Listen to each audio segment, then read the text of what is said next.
نحمده ونصلي على رسوله الكريم أما بعد فأعوذ بالله من الشيطان الرجيم بسم الله الرحمن الرحيم قل هل يستوي الذين يعلمون والذين لا يعلمون إنما يتذكر أولو الألباب۔ بزرگوں، بھائیوں، دوستوں، اللہ کے نبی علیہ الصلاۃ والسلام پر جو وحی نازل ہونے کا سلسلہ اللہ تبارک و تعالیٰ نے شروع فرمایا، ذرا غور کرنے کی بات ہے کہ اللہ کے نبی احمد مجتبیٰ محمد مصطفیٰ صلی اللہ علیہ وسلم غار حرا میں جا کر اللہ کی تنہائی میں عبادت فرمایا کرتے اور بے سر و سامانی کی حالت میں پیاس اور بھوک کی شدت کے باوجود آپ غار حرا میں زیادہ رہنا پسند اس لیے فرماتے کہ وہاں تنہائی ملتی، آبادی سے نکل کر پہاڑ کی اس بلندی پر بڑی مشقت کے بعد جہاں پہنچا جاتا ہے، چڑھائی بھی اتنی بڑی ہے کہ آدمی کے لیے چڑھنا بڑا مشکل اور اترنا تو اور زیادہ مشکل ہوتا ہے، سنبھالنا انسان کو اپنے لیے چڑھائی بالکل نہیں ہوں۔ اب راستے اور سڑکیں وہاں تو بن نہیں پائی، بہرحال اس پہاڑی پہ سڑک جا نہیں سکتی، لیکن کہیں نہ کہیں تھوڑا تھوڑا کہیں یوں برابر راستہ ہے اور کہیں پیڑیاں کاٹ دی گئی، تو کچھ نہ کچھ سہولت اب ہوئی ہے۔ اس دور میں راستے کا تو کوئی تصور تھا ہی نہیں، منزل کی جستجو میں کیوں پھر رہا ہے ناداں، اتنا عظیم ہو جا کہ منزل تجھے پکارے۔ اللہ کے نبی علیہ الصلوۃ والسلام ایک دو وقت کا کھانا وقتی طور پر جو موجود ہوتا لے کر تشریف لے جاتے، یا پھر حضرت خدیجہ رضی اللہ تعالیٰ عنہ کی وہاں کھانا پہنچائے کرتی، تو پھر وہاں جا کے آپ عبادت فرماتے۔ اصل کہنے کی بتانے کی جو بات اور مقصد ہے، تو سب سے پہلے وہی جو نازل ہوئی وہ تھی اقرأ بسم ربک الذی خلق، کہ پڑھیے اس رب کے نام سے جس نے آپ کو پیدا فرمایا۔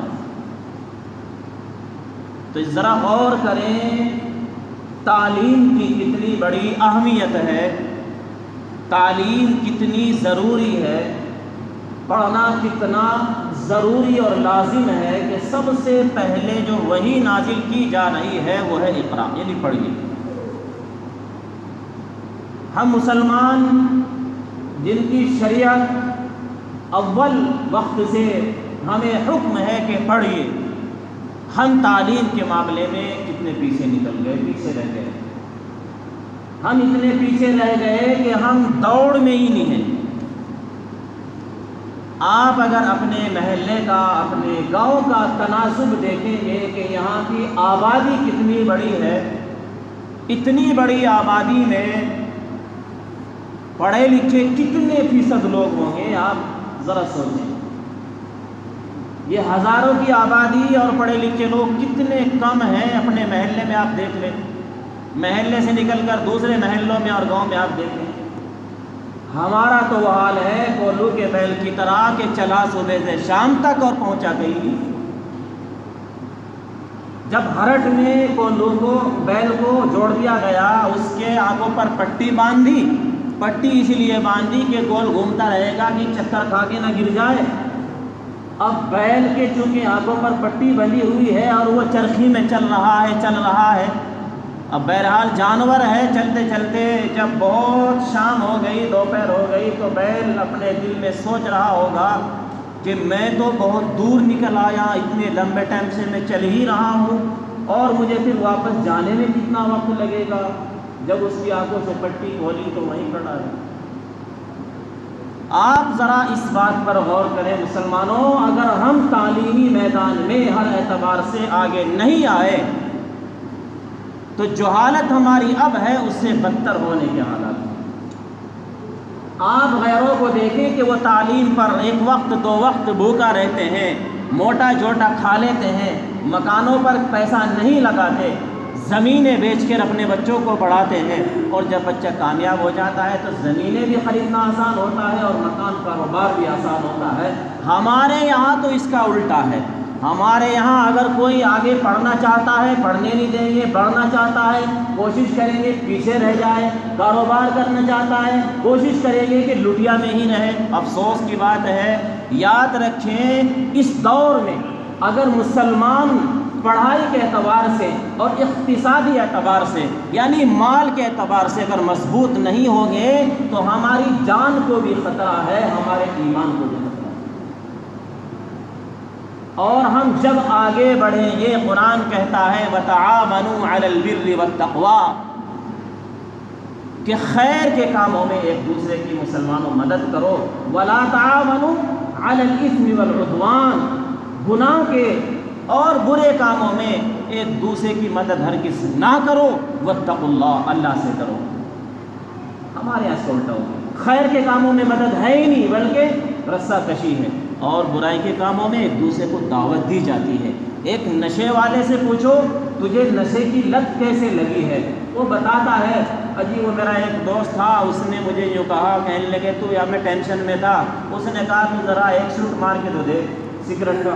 میں نے کہا یار میں نہیں مارتا۔ اس نے کہا ارے تو دیکھ کیا مزہ آئے گا، تو ٹینشن میں ہے یار، یہ تو دیکھ دنیا ہی الگ ہے۔ کہ اس نے مجھے زبردستی ایک دو گھونٹ میں نے جو مارے میرا سر چکرا گیا اور مجھے الٹیاں لگنے کو ہو گئی۔ میں نے کہا توبہ توبہ، تو بہت بری بات ہے، برا کام ہے، میں اس کے پیچھے کبھی نہیں پڑوں۔ کہ کچھ دنوں کے بعد اس نے کہا یار تو دیکھ تو لے دو بار۔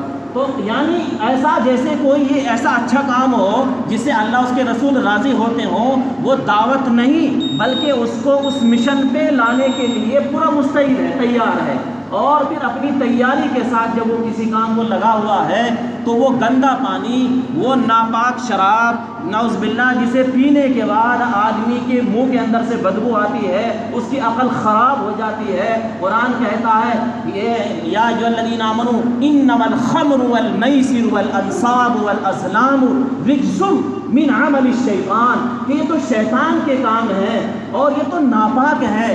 یہ وہ چیز ہے کہ اگر آدمی اس کو پی لیتا ہے تو بعض احادیث سے یہ ثابت ہوتا ہے کہ جس وقت نشے کی حالت میں انسان ہوتا ہے، یہ بات تو طے ہے کہ 40 دن تک اس کی کوئی دعا قبول نہیں ہوگی، اور اگر نشے کی حالت میں مر گیا تو اس کے ایمان کی کوئی گارنٹی نہیں۔ نشے کی حالت میں اگر وہ مر گیا تو ایمان اس کا، بعض لوگ کہتے ہیں کہ نہیں مسلمان تو ہے وہ، لیکن بعض لوگ کہتے ہیں کہ نہیں وہ ایمان اس وقت ہے ہی اس کے اندر۔ کتنی خطرناک چیز! تو کیوں وہ اس بات پر اور اس کام پر لگا؟ اگر کسی کو کہا جائے بھائی تو گھوڑے کا، کتے کا، بھینس کا پیشاب پی کے دکھا، نہیں پیے گا، لیکن پھر اس چیز کو تلاش کر کے اور چاہ کر پیتا ہے۔ آج کسی سے کہو بھائی مجھے دودھ لا دو، لا کے نہیں دے گا، اور کسی سے کہہ دو مجھے یہ چیز لا دو، فوراً لا کے دے گا۔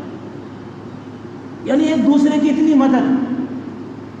وجہ کیا ہے؟ قرآن کہتا ہے کہ اس کام میں مدد نہ کرو، اسی کام میں ہم نے مدد کی ہے، اور جب مدد کی ہے تو آج ان لوگوں کی کا جو تناسب ہے، ان لوگوں کی تعداد ہے، وہ ہر دن بڑھنے پر ہے۔ ہوتا کیا ہے؟ آدمی ٹینشن میں ہے، اس نے سگریٹ لگائی بھانگ کی، دھوئیں کو نگلنے کے بعد پھر اس نے سانس کو الٹا لینے کے بعد وہ دماغ کی نسوں میں کو گھومتا ہوا ناک سے دھواں باہر نکلا، وہ دماغ کی اس کی جو نسیں ہیں وہ سن ہو گئی، نشے کی وجہ سے اس کے اندر سن پن ہے، اب وہ دماغ کی نسیں سن ہو گئی۔ جب سن ہوئی تو سوچنے کی ٹینشن جس کو کہتے ہیں، اس کی چھمتا، اس کی قوت، طاقت ختم ہو گئی، تو تھوڑی دیر کے لیے وہ ایسا فریش محسوس کرتا ہے، ارے یار بھی یہ تو واقعی کمال کی چیز ہے، کوئی الجھن ہی نہیں، ایسا سکون ملا، گویا کہ عجیب سکون ہے۔ اور یہ کرتے کرتے اس کی دماغ کی نسوں پر ورم آئے گا، نسیں چپکیں گی، اور ساری زندگی کے واسطے وہ برباد اور خراب ہو جائے گا، اور نہ چاہتے وقت سے پہلے مر جائے گا۔ وقت اگرچہ مرتا وقت پر ہی ہے، لیکن وقت سے پہلے اپنے آپ کو ہلاکت میں ڈالنا، اپنے آپ کو مارنا ہے۔ میرے بھائیوں، ہم تعلیمی ادارے قائم کریں، ہم نے مکانات بنائے ہیں، کاروبار میں پیسہ لگایا ہے، یہ آپ کا مدرسہ ہے، 5ویں کلاس تک یہاں تعلیم ہے، آپ ہماری مدد کریں، اس کو 8ویں تک کرائیں، آپ ہماری مدد کریں، اس کو 10ویں تک کرائیں۔ آپ ہماری مدد کریں کہ اس کو 10ویں سے اوپر تک لے جائیں، یا اس کے علاوہ محلے کے اعتبار سے یا گاؤں کے اعتبار سے کوئی کالج کوئی اسکول اس طریقے سے بڑا بنائیں، اور آپ کر سکتے ہیں قطرہ قطرہ دریا شور، آپ کر سکتے ہیں۔ میرے بھائیوں آپ سوچیں، یہی زندگی آپ کی نہیں ہے کہ آئے کھایا کمایا مزے اڑائے، گاڑیوں میں سفر کیا، اے سی میں ہم رہے، گدوں پر ہم سوئے اور ساتھی کے لیے چلے گئے، اللہ کو کیا منہ دکھائیں گے؟ قوم کے لیے کیا کر کے آئے ہو؟ قوم کے لیے کیا کیا ہے؟ قوم کے لیے تو یہ کیا ہے کہ زکوٰۃ بھی پوری ادا نہیں کی۔ اگر زکوٰۃ پوری ادا کر دیتے تو مدرسے والوں کو در در ٹھوکرے کھانے کی، بھیک مانگنے کی آپ کے لیے اور آپ کے بچوں کے لیے ضرورت نہ ہوتی۔ اور آپ کیا چاہتے ہو کہ چندوں سے ہی ان کے گزارے ہیں؟ کاروبار کرنا یہ بھی جانتے ہیں۔ آپ کیا چاہتے ہو ہم انہیں دھر برا کریں، برا بھلا کہیں اور انہیں ہم حقیر جانیں، اپنے ایمان کو برباد کر لیں، اپنے اعمال کو برباد کر لیں؟ اللہ نے ہوا اجتباکم، قرآن کہتا ہے کہ ہم نے تمہیں منتخب کیا ہے۔ جیسے ہمیں اللہ نے ایمان کے لیے منتخب کیا ہے، اللہ نے قرآن حدیث پاک میں آیا من یرید اللہ بہ خیرا یفقہہ فی الدین، کہ ہم جس کے ساتھ خیر کا معاملہ کرنا چاہتے ہیں دین کی سمجھ عطا فرماتے ہیں۔ تو دین کی سمجھ اللہ نے انہیں دی، وہ دین کے کام میں لگے ہوئے ہیں، لیکن آنے والا وقت وہی آنے والا ہے کہ آخری وقت وہ آئے گا، زبردستی مسلوں کی طرف لے جائیں گے۔ وہ کہے گا تو نماز پڑھا، کہنے لگے میں نہیں پڑھا سکتا۔ اس نے کہا تو پڑھا دے، کہنے لگے میں بھی نہیں پڑھا سکتا۔ بھائی تو پڑھا لکھا تو پڑھا دے، نہ میں نہیں پڑھا سکتا۔ اپنی اپنی نماز پڑھنی پڑے گی۔ ایسے حالات ہر جگہ کے ہوتے جا رہے ہیں، ایسے حالات بلا وجہ اتنا ٹارچر، اتنا پریشان ائمہ کو کیا جا رہا ہے کہ جتنے ہمارے رابطے میں ہیں 90% بیچارے چاہے وہ مخلص ہوں، یہ چاہتے ہیں بھائی کچھ اور کام دیکھنا پڑے۔ وجہ اتنا پریشان کرتے ہیں لوگ۔ حضرت مولانا سجاد نعمانی صاحب کا میں ایک بیان سن رہا تھا، ایک کوئی بڑا سیٹ تھا، کہاں کی انہوں نے بات بتائی، انہوں نے اس سیٹ نے اپنی شادی میں 16 کروڑ روپے خرچ کیے، اپنی لڑکی کو پلاٹ دیے، فیکٹریاں دی، سونا چاندی دیا اور لوگوں پر دعوت پر اتنا خرچ کیا۔ انہوں نے یقین نہیں آتا لیکن بڑی رقم، اس نے 16 کروڑ 16 لاکھ نہیں، 16 لاکھ تو آپ لوگ بھی خرچ کر دیتے ہیں، 16 لاکھ والے آپ میں بھی ہیں جو خرچ کر دیں گے۔ 16 کروڑ روپے جس مسجد کا وہ متولی تھا، صدر تھا، اس امام صاحب کے یہاں کسی کی طبیعت خراب ہوئی، وہ گھر چلے گئے، 8,000 روپے تنخواہ تھی، 15 دن لگ گئے، 4,000 روپے اس نے کاٹ کے اور ان کو جو کہا کہ آپ کی اتنی چھٹی ہے۔ وہ امام نہیں انسان ہے، وہ بھی تو ایک انسان ہے، یہ وہ فرشتہ ہے، یا وہ کیا نام کوئی کمپیوٹر ہے جو ہم نے سیل لگا دیا ہے، گھڑی ہے سیل لگا دیا، وہ چل رہا ہے، بیوی نہیں، بچے نہیں، خاندان نہیں، رشتہ داری نہیں، تعلق نہیں، انسان نہیں، کیا نہیں ہے، وہ سب کچھ ہے، اس کے سامنے آپ کچھ نہیں ہو۔ آپ کچھ بننا چاہتے ہو آپ امام بنو، آپ کچھ بننا چاہتے ہو، اگر ہم آپ کو جو کہیں ہم 1 مہینے کی تنخواہ آپ کو دیں گے، آپ کو ہمارے پیچھے تکبیر اولا کے ساتھ نماز پڑھنی ہے، 4 ٹائم آؤ گے، 5 ٹائم نظر نہیں آنے کے، کوئی ہوگا، بس مجھے سب کی نظر دکھ رہی ہے، ہمیں سب معلوم ہوتا ہے کون کیسا ہے۔ ہم اگر آپ کے منہ پہ کہہ دیں کہ تم نے نماز کیوں نہیں پڑھی، آپ کہو گے میری بے عزتی کر دی، اور آپ نے اللہ کا حکم توڑ دیا، کوئی بے عزتی نہیں۔ ہم آپ کی سب برداشت کریں اور آپ نہ برداشت کریں۔ میں اپنے لیے نہیں، اپنی برادری کے لیے، برادری سے مراد ائمہ حضرات کے لیے کہہ رہا ہوں کہ ان اماموں کو اگر یہ حال تم نے کیا تو کل قیامت کے دن انشاءاللہ یہ تمہارے گریبان پکڑنے والے بن جائیں گے، تمہیں جواب دینا مشکل ہو جائے گا۔ میں سارے گاؤں کے اور ساری دنیا کے لوگوں کو یہ پیغام پہنچانا چاہتا ہوں، آپ ان اماموں کو پھولوں پر بٹھائیں، یہ تمہارے محسن ہیں، یہ تمہارے وکیل ہیں۔ آدمی کا اگر کیس لڑتا ہے تو اچھے سے اچھا وکیل بڑھیا ہونا چاہیے، بحث بڑھیا کرے، بڑھیا بحث کرے گا تو میں جیت جاؤں گا۔ یہ جو امام ہے نا، آپ کی نمازوں کا، آپ کے ایمان کا، آپ کے اعتقاد کا، آپ کا وکیل ہے، اللہ کے سامنے وکالت کرے گا۔ وکیل کیسے ڈھونڈو گے؟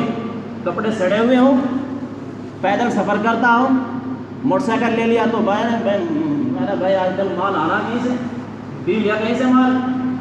افسوس ہے یار، سوچ بدلیں، اپنے آپ کو بدلیں۔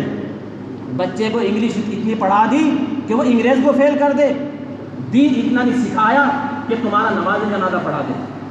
ہے کوئی پڑھانے والا نماز جنازہ آپ میں سے؟ پڑھانا تو پڑھانا، پڑھتے ہوئے بھی ڈر لگتا ہے۔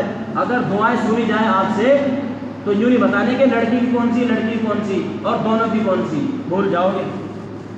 ہاں بس چرم زبانی آتی ہے، معاف کرنا کڑوا سچ ہے، لیکن کہنا اس لیے ضروری ہے، ہماری جتنی بساط ہے کہنا پڑے گا، وما علینا الا البلاغ، ہماری ذمہ ہے پہنچانا۔ خیر وقت تو تھا نہیں، بات لمبی ہو گئی، مختصر بات آپ حضرات کے سامنے